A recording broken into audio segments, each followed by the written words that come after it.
Welcome to Afnan talks. आज हम लोगों का है 38 लेक्चर और आज का लेक्चर हम लोगों का लास्ट है। उसके अंदर हम क्या पढ़ेंगे? View tab. लास्ट टैब है हम लोग के पास, ये वाले बक्सर हमने पढ़ लिए। तो व्यू टैब किस काम के लिए होता है? अब आपके पास डॉक्यूमेंट है, अब आप उसको व्यू करना चाह रहे हैं तो व्यू टैब से आपको बहुत ज़्यादा आसानी हो जाती है कि आपने व्यू किस तरह करना है। और एडिटिंग में अगर आप कोई ख़ास चीज़ें व्यू करके एडिट करना चाह रहे हो तो उसके लिए आपको बड़ी आसानी हो जाएगी।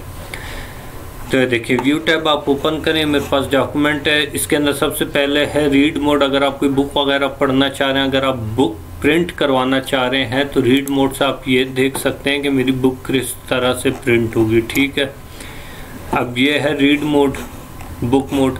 उसके साथ ही ये देखें ये है प्रिंट लेआउट। प्रिंट लेआउट से ये होता है यहाँ से कर लें या यहाँ से कर लें, एक ही बात है। प्रिंट लेआउट इसलिए होता है कि जब आप सिंपल A4 साइज़ के पेपर पे सिंपल अगर आप प्रिंट करवाना चाह रहे हैं तो वो प्रिंट किस तरह होगा। ठीक है, प्रिंट होके किस तरह नज़र आएगा।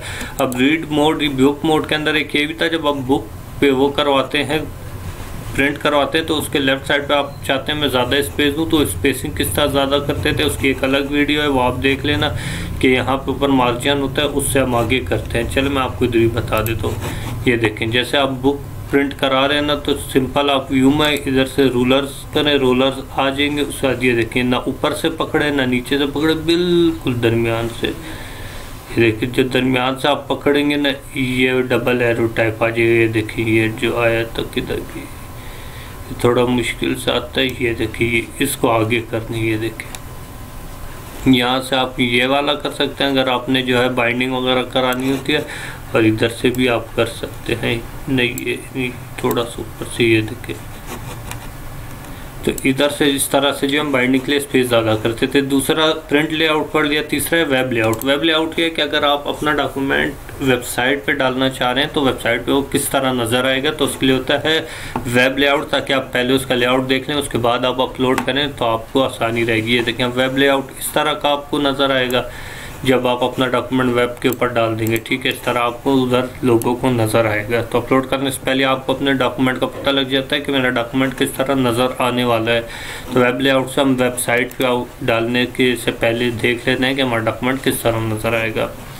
ये आउटलाइन और ड्राफ्ट वाले पढ़ते हैं पहले, जो है हम बाकी ऑप्शन पढ़ लेते हैं, आउटलाइन और ड्राफ्ट आखिर में पढ़ेंगे। अब देखें अब रूलर्स किस लिए होता है। अब मैंने जैसे आपको बताया कि हम स्पेस ज़्यादा कर रहे थे, इधर से ऊपर से या नीचे से स्पेस ज़्यादा कर रहे होते हैं तो बगैर रूलर्स के नहीं होते। तो रूलर्स अक्सर आप होम में जाएँ बंद होते हैं, तो उसके लिए व्यू में जाके हमें रूलर्स पे क्लिक करना पड़ता है, तब ये साइड वाले और ऊपर रूलर्स आ जाते हैं रूलर। उसके बाद हम लोग इधर से इसकी सेटिंग वगैरह कर सकते हैं, जैसे भी मैं आपको बता रहा था कि देखिए हम कर सकते हैं, इसके बगैर नहीं कर सकते। दूसरा है ग्रिड लाइन। ग्रिड लाइन ये देखें ये डब्बे डब्बे से आ जाते हैं बन के। ये देखें ये ग्रिड लाइन इसलिए होता है कि जब आप कोई अपनी पिक्चर वगैरह इंसर्ट कर रहे होते हैं तो आपको हिसाब नहीं रहता कि एक पिक्चर मैंने की है, उसका नीचे वाली थोड़ी सी इस साइड है, उस साइड है, फिर थर्ड पिक्चर जो है थोड़ी और इस उस साइड है। तो उससे जो आप एक पिक्चर करें फिर ये लाइनें लगी होती हैं, इससे जो आप पिक्चर्स एक लाइन में आ जाती हैं। जो कोई भी ऑब्जेक्ट है वो एक लाइन में आराम से आप सेट कर सकते हैं। ठीक है, इसी तरह ग्रिड लाइन इसी तरह है कि नेविगेशन पेन। नेविगेशन पेन इसलिए होता है कि आपकी जो है ना पेजेस का पता लग जाता है कि कितने डॉक्यूमेंट में पेजेस है, फिर आपको सिंपल उस पेज के बाद क्लिक करेंगे तो सेकंड थर्ड जैसे स्लाइड्स होती हैं तो ऑटोमेटिक उस पेज के ऊपर वो चला जाएगा। रिजल्ट है हेडिंग है, हेडिंग्स आपकी आ जाती हैं, हेडिंग के बाद क्लिक करेंगे तो डायरेक्ट उस हेडिंग के ऊपर आपको ले जाएगा अगर आपका डॉक्यूमेंट बहुत लंबा है। तो नेविगेशन इसीलिए होती है ताकि आप अपना कोई मखसूस कोई ख़ास जो है 100 डॉक्यूमेंट या 1000 पेजेस के डॉक्यूमेंट में आप कोई एक ख़ास पार्ट को नेविगेट कर सकें, इसलिए नेविगेशन का पेन होता है। अगर ऑब्जेक्ट्स होंगे तो वो भी आपको नज़र आ जाएंगे, इधर से आप अपने डॉक्यूमेंट में कुछ सर्च भी कर सकते हैं। तो नेविगेशन पेन और ग्रिड लाइन तो इतने ज़रूरी नहीं होते, लेकिन रूलर जो होते हैं वो हमेशा ऑन रखें, काफ़ी काम के होते हैं। अब एक और ऑप्शन है जूम का। जूम से जो आप अपना डॉक्यूमेंट जूम कर सकते हैं, ओके कर दें तो जूम हो जाएगा। ये यहाँ नीचे से भी जूम होता है, यहाँ से पकड़ के देखिए ये यहाँ से भी जूम होता है। इसी तरह 100% पे कर देंगे तो 100% पे जूम हो जाएगा। जैसे अभी ये इतना है तो ये देखिए कम है, 100 कर दें तो ऑटोमेटिक 100% पे हो जाएगा, या अगर बहुत ज़्यादा हुआ हो तो 100% से नॉर्मल पे आ जाता है। अब ये देखें, अब अगर आपके पास एक पेज है तो सही है, एक पेज नज़र आएगा। अगर आपके पास 5 पेजेस हैं, उनमें से आप एक एक पेज करके देखना चाह रहे हैं तो 1 पेज के ऊपर क्लिक करें। अगर आप चाह रहे हैं 2-2 पेजों के ऊपर क्लिक करना चाहते हैं, सब इसको करके देख लेते हैं। देखिए 100 से ऐसे नॉर्मल किया, थोड़ा और इसे डॉक्यूमेंट को अपने बढ़ा देते हैं ताकि ज़्यादा पेज बन जाए, तो आपको समझाने में आसानी रहेगी। ये कर देते हैं 20 पैराग्राफ्स। ये देखें अब ये मेरा बन गया है ज़्यादा पेज, 1 पेज, 2 पेज, 3 पेज, ठीक है। अब ये देखें 1 पेज से तो एक एक पेज नज़र आएगा। अब मेरे पास मल्टीपल पेजेस से ये कि जितने पेजेस हैं वो साइड बाय साइड नज़र आएंगे, 1 पेज, 2 पेज, 3 पेज, यानी मल्टीपल पेजेस नज़र आते हैं। इधर से आप पेज विड्थ के हिसाब से जो है पेज विड्थ पे क्लिक करेंगे तो ऑटोमेटिक जितने आपके मॉनिटर की विड्थ होगी उसके हिसाब से वो उसे सेट कर देगा। एक और है न्यू विंडो। अगर आप अपने डॉक्यूमेंट के साथ एक नया डॉक्यूमेंट खोलना चाहते हैं तो ये देखिए न्यू विंडो हो जाएगी ओपन। एक ये विंडो ओपन है, एक ये विंडो ओपन है। ये देखिए ये वाला डॉक्यूमेंट है। इसी डॉक्यूमेंट की अगर मैं एक न्यू विंडो खोलना चाहता हूँ, न्यू विंडो पे क्लिक करें, नई विंडो खुल जाएगी। उसके बाद आप इसको एडिट करें, जो मर्ज़ी कर लें। अगर आपको डर है कि ख़राब हो जाएगा तो एक न्यू विंडो ओपन करके जो है कर ले, एडिट कर लिया। जो सेव पुराना जो डॉक्यूमेंट है वो उधर ही रहेगा, ठीक है। आपका कंट्रोल Z कर दें ताकि जो है पुरानी वाली हो जाए। तो न्यू विंडो से क्या होता है, न्यू विंडो से जो है हमारा उसी डॉक्यूमेंट की एक नई कॉपी खुल जाती है। देखें न्यू विंडो में ये खुल गया, यानी इस डॉक्यूमेंट की एक न्यू विंडो खुल गई।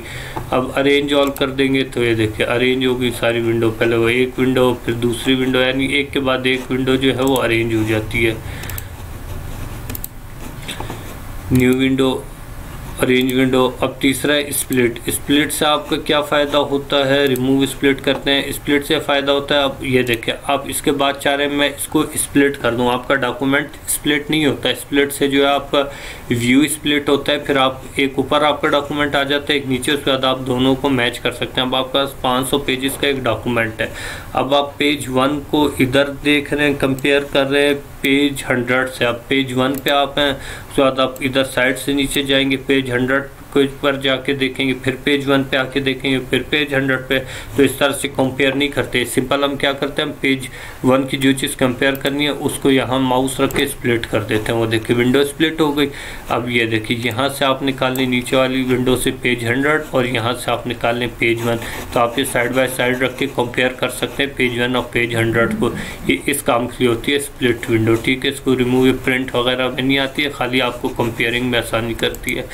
रिमूव स्प्लिट करने, उसके बाद स्प्लिट अगर आप ऐसे ऊपर नीचे नहीं देखना चाहते, साइड बाय साइड देखना चाहते हैं तो व्यू साइड बाय साइड कर दें, ओके कर दें। तो ये देखें जितने भी आपके पास ओपन हुए होंगे, जितने भी आपके पास विंडोज़ ओपन हुई होंगी, मेरे पास 3 ओपन थी, तो ये देखें ये सारी आप इजीली यहाँ से कंपेयर कर सकते हैं। अच्छा जी, इसको भी यहाँ से एक और ऑप्शन है, यानी मुख्तलिफ ऑप्शन है, आप देख सकते हैं। ये देखिए ठीक है ना, इसके साथ ये मूव कर रहा है या अकेला मूव कर रहा है। इसके अगर आप वो कर देंगे तो ये देखिए ये मूव कर रहा है, ये वाले मूव नहीं कर रहे, अलग मूव कर रहे हैं, अलग मूव कर रहा है।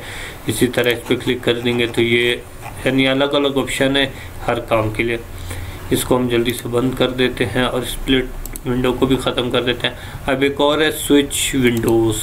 अब आपके पास बहुत सारी विंडोज़ खुली हुई हैं, जैसे ये देखें कितनी विंडोज़ है। तो स्विच विंडो कर दें, इसके ऊपर तो वाली विंडो खुल जाएगी, ठीक है, यानी जिस विंडो पे आपने जाना है। अब हमारे पास एक और ऑप्शन है, वो है मैक्रोज़ का। अब मैक्रोज़ का अगर मैं क्रिएट करूं तो मेरे पास तो वो देखिए, सबसे पहले हम क्या करते हैं, मैक्रोज़ पे जाते हैं। अगर आपका पहले से बना हुआ है तो व्यू मैक्रो करें और रिकॉर्ड मैक्रो करेंगे तो नया रिकॉर्ड हो जाएगा। इसका नाम दे देते हैं क्रिएटिंग टेबल। क्रिएटिंग टेबल, उसके बाद बटन, अगर आप शॉर्टकट की रखना चाहते हैं बटन रख सकते हैं। कीबोर्ड से कोई रखना चाहते हैं शॉर्टकट की Alt+A Alt+B, यानी जो पहले से ना बनी हुई हो, तो अगर आप वो रखना चाहते हैं तो उसको भी आप रख सकते हैं। उसके बाद ओके कर देंगे तो ये बन जाएगी। अब ये इनवैलिड प्रोसीजर नेम क्यों आ रहा है, Microsoft visual basic for application, क्योंकि मेरे कंप्यूटर में विजुअल बेसिक माइक्रोसॉफ्ट पड़ा हुआ है, तो उसकी वजह से मुझे उसकी कोडिंग करनी पड़ेगी। तो वो तो आपको मैं नहीं समझा सकता क्योंकि कल की बिल्कुल कोर्स है। तो इसके लिए मैं नीचे वीडियो में जो है लिंक दे दूँगा, तो उधर से आप देख लेना कि क्या काम करता है मैक्रो। वैसे मैं आपको थोड़ा बता देता हूँ। मैक्रो इस काम के लिए होता है, रिकॉर्डिंग करने के लिए होता है, ठीक है। अब हम इन्हें एक टेबल बना लिया, अब हम वही टेबल बार बार बनाना चाहते हैं। ऑफिस वगैरह में काम कर रहे हैं या स्कूल वगैरह में काम कर रहे हैं, अब हमने एक टेबल बना लिया, बार बार हमने रोज़ वही टेबल बनाना है, तो हम वो टेबल रोज़ नहीं बनाएंगे। उसके लिए हम क्या करते हैं, मैक्रो किस काम के लिए होता है, मैक्रो सबसे पहले हम ओपन करते हैं, उसके बाद मैक्रो को नाम देते हैं, जैसे क्रिएटिंग टेबल। उसके बाद मैक्रो को हम वो शॉर्टकट की दे देते हैं, ठीक है। उसके बाद वो मैक्रो जो है वो स्टार्ट हो जाता है। जब मैक्रो स्टार्ट हो जाता है तो हमने कोई गलती नहीं करनी है, क्योंकि गलती करेंगे तो वो भी रिकॉर्ड हो जाएगा। मैक्रो मतलब रिकॉर्डिंग। तो उसके बाद जब हम वो टेबल बनाते हैं ना, बिल्कुल सही, बिल्कुल जो भी टेबल है वो हम पूरा बना देते हैं, और उसके बाद मैक्रो में जाके उसको स्टॉप रिकॉर्ड कर देते हैं। इधर हो जाता है हमारा काम ख़त्म। जब हम फिर नई विंडो खोलते हैं या अगले दिन जाते हैं, तो जो हमने वो मैक्रो को शॉर्टकट की दी हुई थी, वो शॉर्टकट की जैसे हम प्रेस करते हैं, तो वो जो हमने एक दिन पहले कोई टेबल बनाया था या कोई फॉर्मेटिंग की थी, वही शॉर्टकट की प्रेस करने से ऑटोमेटिक्स जो है वही टेबल खुद ब खुद बन जाएगा, और वही वाली जो फॉर्मेटिंग हुई भी है वो भी हो जाएगी। तो मैक्रो इस काम के लिए होता है, हमारा टाइम बचाने के लिए।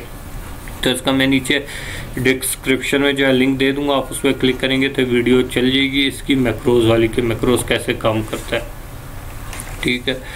अब हमारे पास दो ऑप्शन रह गए थे, आउटलाइन और ड्राफ्ट के। ये पढ़ लेते हैं हम। ड्राफ्ट किस लिए यूज़ होता है। ड्राफ्ट अगर आपके उसके अंदर डॉक्यूमेंट में कोई हेडर है, कोई फुटर है और कोई ऑब्जेक्ट्स हैं, तो ऑब्जेक्ट्स, हेडर, फुटर ये जो है नहीं दिखाता है, सिंपल हमें टेक्स्ट दिखाता है। तो इससे जो है अगर हमारे डॉक्यूमेंट में कोई हेडर, फुटर या ऑब्जेक्ट्स वगैरह हैं तो वो हाइड हो जाते हैं, सिर्फ हमारे पास जो टेक्स्ट नज़र आता है। इसकी वजह से हमें एडिटिंग करनी ईजी हो जाती है, टेक्स्ट क्योंकि हमें खाली नज़र आ रहा होता है, ठीक है। इसके साथ एक और ऑप्शन है, वो है आउटलाइन का। आउटलाइन से क्या होता है, आउटलाइन से जो हमारे पैराग्राफ होते हैं ना, वो हो जाते हैं पॉइंट की सूरत में शो। ये प्रिंट में नहीं आते, खाली हमें शो इस तरह हो रहे होते हैं।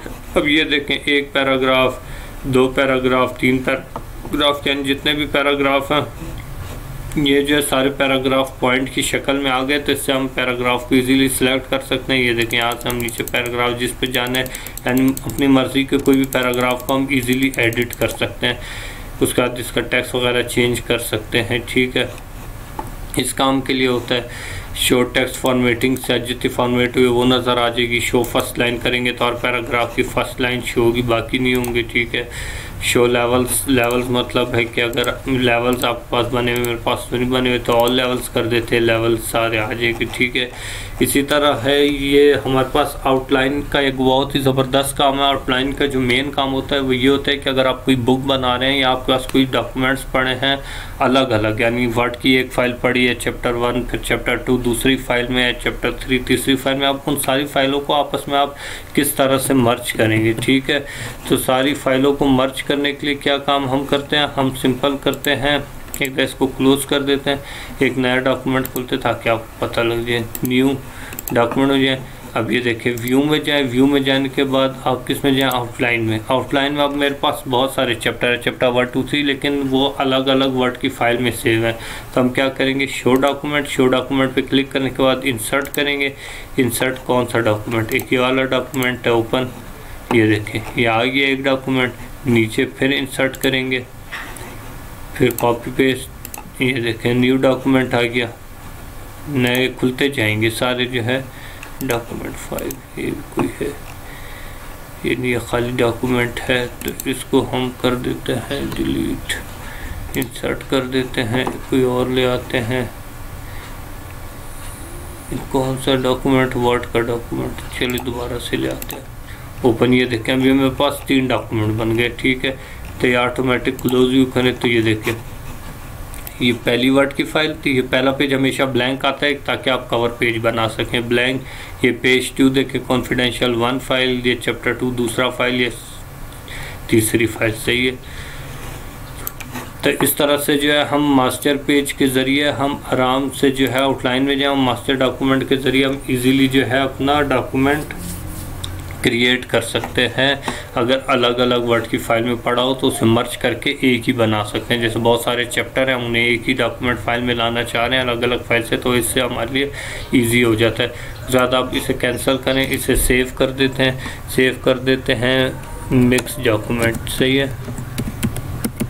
मिक्स डॉक्यूमेंट करें। मिक्स डॉक्यूमेंट करने के बाद सेव करें। अब आप फाइल में जाएं। अब आपको एक और बात पता चलेगी, इसको करें ओपन और इधर से मिक्स डॉक्यूमेंट जब आप खोलें तो ये देखें, जब आप डॉक्यूमेंट खोलेंगे तो ये वो इस तरह आपको शो हो रहा होगा मिक्स डॉक्यूमेंट। ठीक है, तो आप क्या करें, फिक्र नहीं करें, सिंपल जो है व्यू के अंदर जाने के बाद दोबारा आउटलाइन में जाए। आउटलाइन में जाने के बाद इसको एक्सपेंड करने, वो कोलैप्स हुआ होता है, कोलैप्स ये देखें इस तरह हुआ होता है, इसको एक्सपेंड कर देंगे। जब आप इसको ओपन करेंगे ना मिक्स डॉक्यूमेंट को, तो आपको इस तरह नज़र आएगा। ठीक है, तो इससे आपने परेशान नहीं होना, आपने सिंपल जाना है व्यू में। व्यू में जाने के बाद आपने जाना है आउटलाइन में।